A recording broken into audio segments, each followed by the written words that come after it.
It's called Plantation Production and White Proto Slavery, White Indentured Servants, and the Colonization of English West Indies, 1624 1645. All right.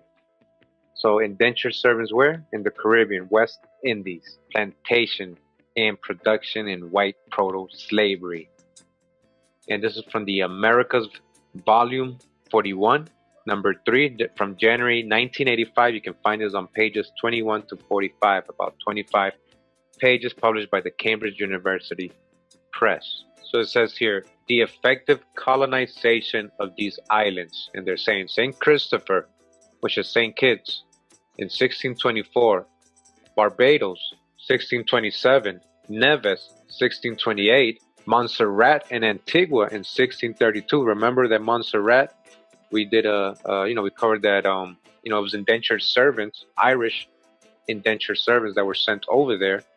And remember, the guy was saying that it was supposedly for 100 years, the first 100 years, it was a white colony. It was all indentured servants of white people because they were Irish. They were saying white, but these were also, included people of color. And a lot of these so-called Montserrat people are the original Black Irish, actually.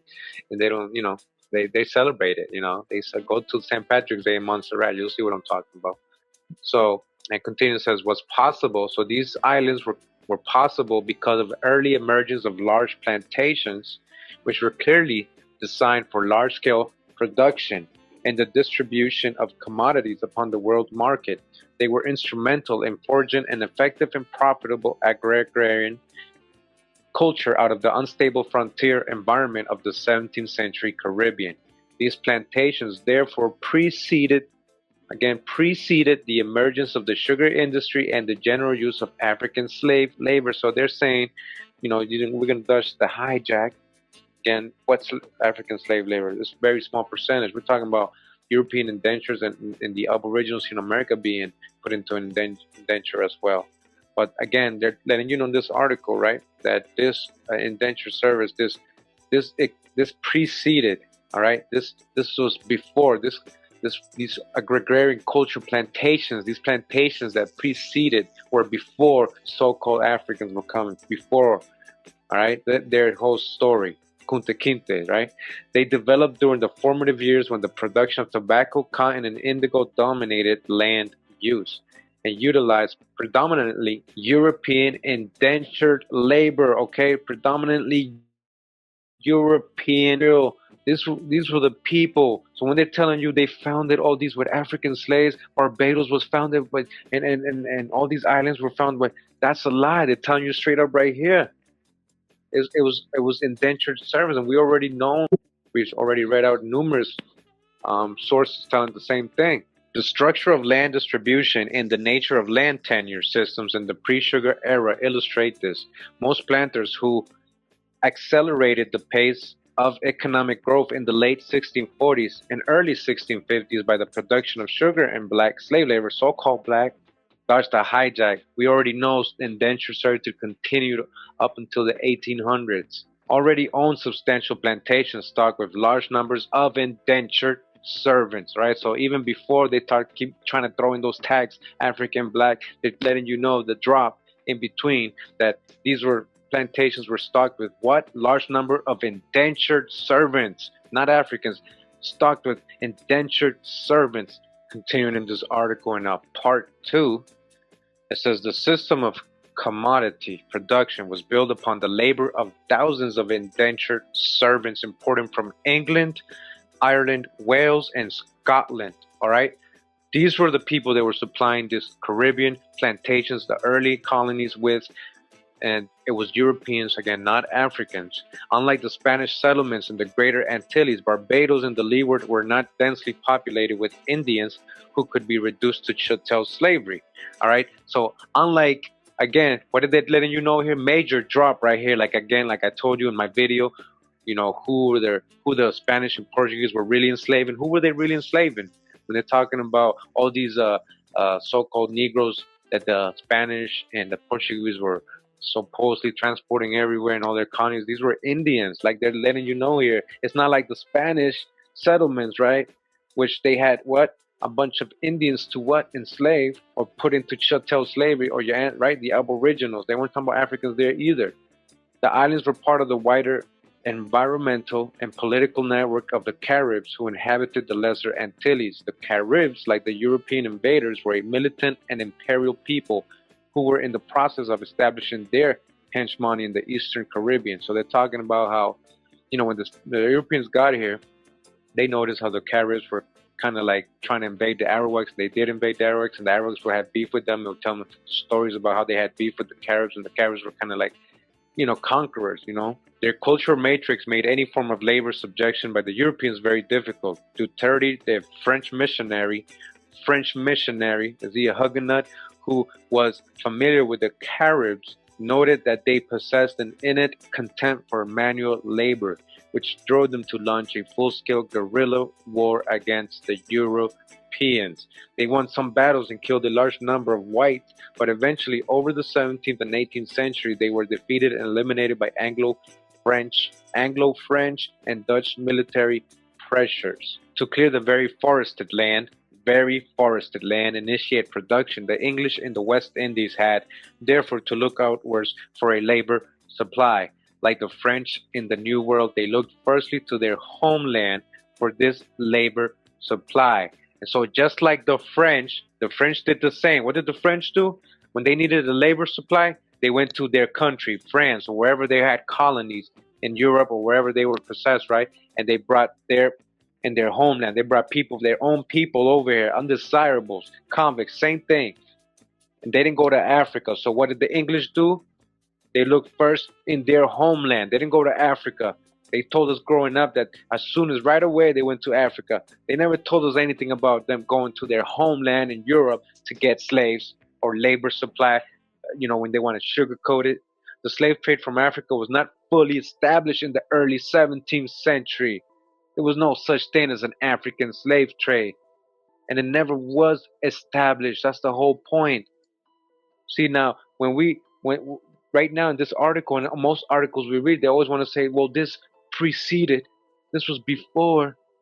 When did it actually start? Show me the sources. Show me the ships. Show me the voyages. Show me what country they went to. Show me what tribe they took.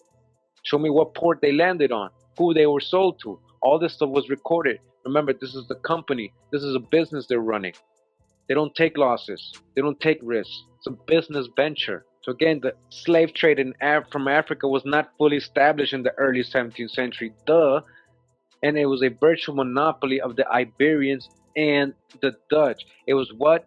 A monopoly from who? Iberians. Who's the Iberians? Iberians. They're talking about Iberia. Who owned Iberia? Who's the Iberians? Talking about Spain, right? Iberia is not just Spain and Portugal. It also includes a little bit of North Africa. A lot of the Mediterranean is Iberia. Iberians monopolizing. And the Dutch. The price of slave labor from Africa was prohibitively expensive, and the English were not familiar with black slavery as an institution, which made the dependence on British labor more complete. Again, what? The English was not what? Familiar with what? So-called black crayon color slavery, an institution which made the dependence on British labor more complete. They didn't know anything about that nonsense. They don't know nothing about Kunta Kinte or any roots, fictional stories. They don't know nothing about that. So they went to where they can get their slave labor from their homeland and from the Indians locally. It was common practice in 17th century Britain for farmers to hire labor by the year for agriculture and artisan work. The most logical step was therefore to demand labor from England under temporary indenture, not for a year, but for anything between 3 to 10 years. The planters would pay the passage, feed, clothe, and shelter the servant in return for their labor. At the end of the indenture, the servant would be given a freedom due of £10 or a piece of land. It was legitimate and acceptable within the labor tradition of English society. All right, this is the real slavery right here. Indentured servitude. Not remember, they would do things so you wouldn't get your land, so you wouldn't, be able to get your freedom dues. They extend your contract. You get trapped in this circle of indentured servitude, and that is what became chattel slavery. What we thought 1638, Peter Hay noted that a plantation in this place, Barbados, is worth nothing unless there be good store of hands upon it. These hands were shipped out from Britain, and white workers under indenture became the mainstay of the colony. In 1645, George Downing wrote to John Winthrop, governor of Massachusetts, a man that will settle there, West Indies, must look to procure servants, which if you could get out of England for 6 or 8 or 9 years' time, only paying their passages, or at the most but some small above it, would do very well, for so you shall be able to do something upon a plantation. Again, where's the Africans? When you start reading real records, when you start going through all these colonial primary sources, you know what primary means, from people from those times speaking, personal accounts, talking about, hey, go to England, go here, go here, go to Iberia, go here, go to France, go to Portugal, go here, go to Germany, Ireland, Scotland to get your slave labor. Biographical data can be used to illustrate the critical importance of indentured labor to agricultural development during this period. The careers of Henry Winthrop, the young son of famous John Winthrop of Groton and Suffolk and Puritan governor of Massachusetts, and Thomas Burney illustrate the important forces operating within the early Barbados plantation economy. All right. Winthrop arrived in Barbados during the tobacco boom of 1628 and wrote to his uncle, Thomas Phones, in October, stating that he, though intend God willing to stay here on the island called Barbados in the West Indies, and here I my servants to join in planting of tobacco. He soon realized that in order to continue in tobacco production, his plantation needed every year some 23 servants. He was satisfied that the importation of servants from England at a cost of £5 to £6 for the passage of £10 annually for food, clothes, and shelter was indeed money well spent. After his first crop reached London, he wrote to his father demanding more indentured servants in order to expand his plantation. All right, for what? For his plantations. And we grow up, they put this idea that anything related to a slave plantation or a labor plantation or any plantation in the Caribbean, no matter what period of their their colonization, whether it was early, middle, or late, because they're telling us only early here, but no matter what, they always told us that plantation meant African slaves, meant that they were putting people of color there from Africa, bring them across the Middle Passage. But the real Middle Passage was from Europe coming over here, and it was really Europeans, indentured servants, that they did this with in the beginning and continued. Then they continued, and they did it with the local people too, the indigenous people. And continuing in this article, and I want to read this part to you, and pay attention to this part. It says, the spread of sugar production throughout the West Indies demanded not only large sums of capital and technology, but also a considerable flow of labor with varying degrees of skill, from common field laborers to highly specialized artisans. By 17th century standards, the plantation was so sophisticated production unit, demanding a labor force more complex than, say, an English estate.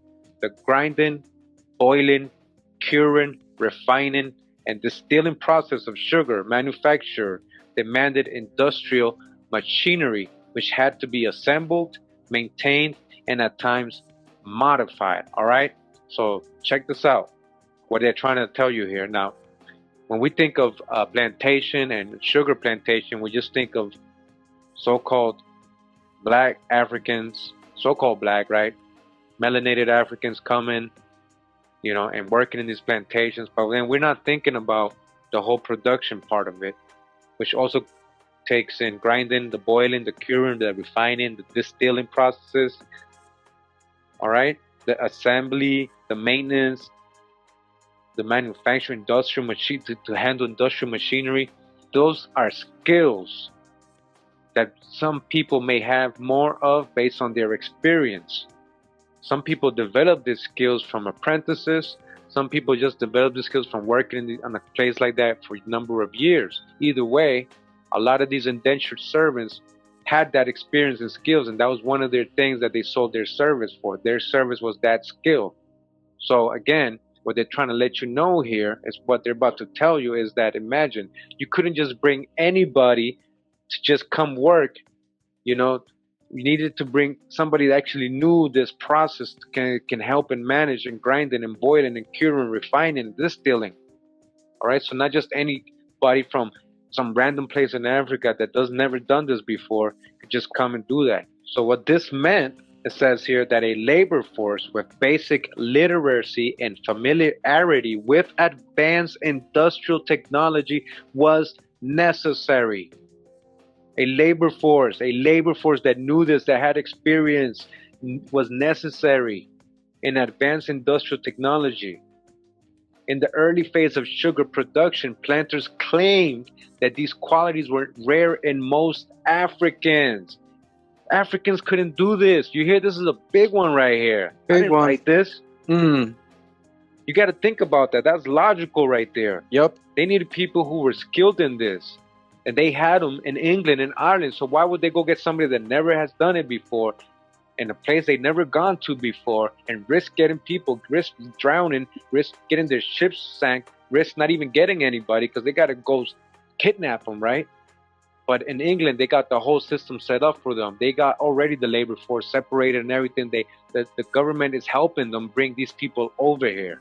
And they even say, these are skilled in this, these ones are skilled in that. So you got to choose from sometimes, maybe even pick specific indentured servants. Like, hey, can you send me some that have worked in these kind of companies or in these kind of fields so they can come here with that experience and help us in this plantation. And that's what they did, and that's what they're letting you know here. And it was rare, and these planters were telling you it was rare to find these qualities in most Africans. And when they were present, though it politically necessary to suppress or eradicate them, as a result they became heavily dependent on white indentured servants to make the critical transition to sugar production. All right. Now, we're going to dodge the hijack big time here because they're going to keep saying white only because these are Europeans they're bringing. It was only white people that was indentured servants, and that's not true. There's a lot of European melanated people coming over and working in these sugar plantations as well. We've already got that. We already know that, right? We know we got to open our horizons here. We got to dodge the hijack big time. You know, even though we're getting dropped, we just got some major drop. Then they bring us to a hijack a little bit, and maybe they do it unknowingly. And they're assuming only because they're Europeans that they're pale skin, and they're calling them white. But even though they were dependent on these indentured so-called white servants, right? For what? For the sugar, the critical transition to sugar production. The majority of planters found indentured servants qualitatively adequate for sugar production. The result was a very large increase in the demand for servants during the sugar boom of the late 1640s and early 1650s. The Civil War in England was critical in releasing a large number of laborers, and between 1645 and 1650, at least 8,000 servants joined the labor force. Remember, political prisoners, all these people who were losing these wars were being sent over here. And who were these people? By 1652, some 12,000 servants were employed in Barbados sugar production, not Africans.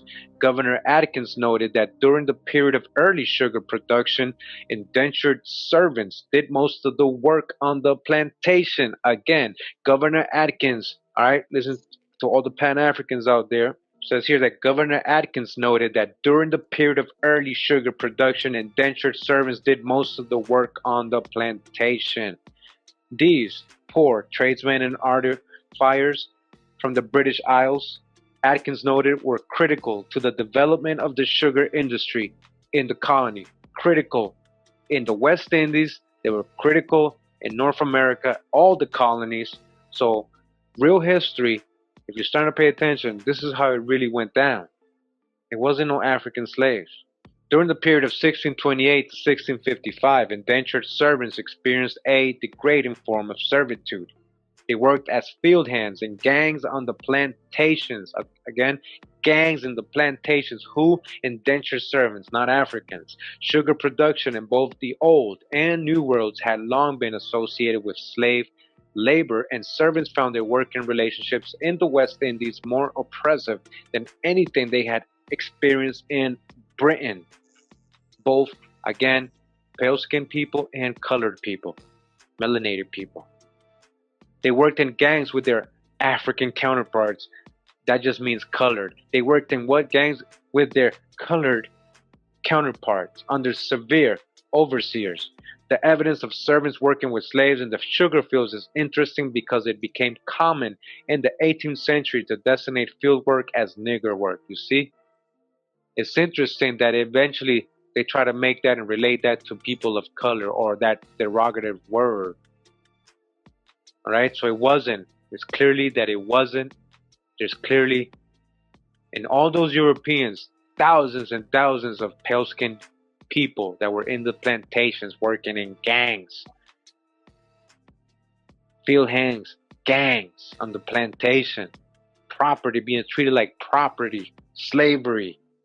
Legon noted how servants worked as field hands on the sugar estates between 1647 and 1650 and concluded that they got a harder share of the work than the slaves who were worked lightly during the first 2 years of seasoning. The hours of field work were indeed long. West Indian planters operated on the sun-up till sundown rule, using all daylight hours to advance the plantation. Generally, the work was hard, the diet poor, and the overseers brutal in their discipline. In 1648, Legon worked on Col Fort's plantation, which employed 28 servants and was able therefore to provide a first-hand account of their working lives. He noted, a primary source, he noted that when the servant ships arrived, the planters hurried abroad to inspect the white cargo after the allotted time. Remember, look at white, it's in parentheses. So remember when I talk about parentheses, the white cargo, because they're European. They just put them as white because they're European, but there's colored people included in that, people with dark complexions. After the allotted time, which was given to rural planters to travel into town, the sale began. It was a time of great activity in Bridgetown, as the auctions temporarily dominated the town's business. After making his purchases, the planter would send his new servants to the plantation with an overseer. On their arrival at the plantation, the servants had to build their huts in which they were to live over the period of their indentures, which ranged from 3 to 10 years. The next day, work began with the ringing of a bell at 6 a.m., according to Legon. So they had to build their own huts right away. If they resist, their times are doubled. And if they complain, they are beaten by the overseers. So you see how these people were being treated, right? So it's not just a Kunta Kinte story. In 1655, one observer noted that in spite of the large number of colored slaves on the island, the custom of all merchants trading thither is to bring as many men and women as they can. No sooner does ship come to anchor than the islanders go abroad inquiring what servants they can buy. These servants planteth, weedeth, and maneuvereth the ground all by hand in which lies their estates.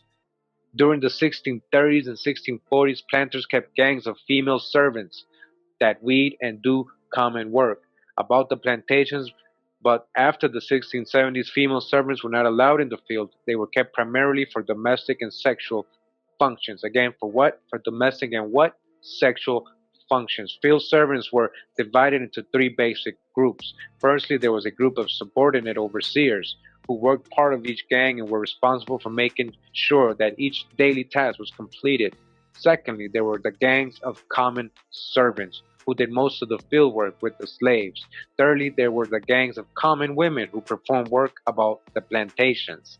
I want to read from this article now. It's called A Righteous and Unruly Lot, Irish Indentured Servants and Freemen in the English West Indies, 1644 to 1730 by Hilary McD. Beckles. And this is from the William and Mary Quarterly, volume 47, number 4, October 1990. You can find this on pages 503 to 522, about 20 pages. It says here 17th century English planters in the West Indies, like their mainland counterparts, just like the ones in North America, established plantations with white indentured servants. Like them, they had to control or suppress the unruly behavior of disgruntled servants and landless ex-servants or freemen. All right, so continuing further down in the article, starts talking about, the convicts and the political prisoners. So it says Barbados was the favorite West Indian dumping ground for political prisoners during the Commonwealth. On September 15, 1649, after the Battle of Drogheda, Oliver Cromwell informed John Bradshaw, president of the council, that the enemy were about 3,000. They made a stout resistance, but those who escaped with their lives are in safe custody for the Barbados. They're ready to be sent to the Barbados. In October 1655, he ordered that all English, Scots, and Irish prisoners in Dorchester jail be forthwith sent to Barbados. All right, convicts. In addition to political prisoners, many hundred of Irish were legally defined by the state as social undesirables and transported to the West Indies. So if they said, oh, they don't like you, or they see you look kind of funny, kind of poor, you're walking around like, he's an undesirable. I don't desire him. I don't desire that guy. So he got sent because I don't desire that guy. He got labeled and not desirable, and he got transported to the West Indies to help meet the insatiable demand for sugar planters for labor. All right, we just got the other article about sugar plantations. Same thing, and again, not Africans. They're supplying these plantations with. Transporting such people had begun with the English corps under the Charles I. Cromwell's regime carried out the practice on a far larger scale with the Irish. In 1654, for example, governors of several Irish counties received orders to arrest all wanderers, men and women, and such orders other Irish within their precincts as shall not prove they had such a settled course of industry as yielded them a means of their own to maintain them. All such children were in hospitals or workhouses, all prisoners, men and women, to be transported to the West Indies. You hear this? And you think all these people were pale skinned? Why is the West Indies so dark complexion then? Wouldn't there be more descendants of these so-called white pale Europeans? Even though there is today, we do find, like Irish descendants and all that, and we do know the story of Indentured Servants, and we think it was just part of it, and just no. They were also colored people that looked just like people from Africa coming in, but they were Irish, they were Scots, they were German, and these people eventually were classified as Negro people mixed in with all.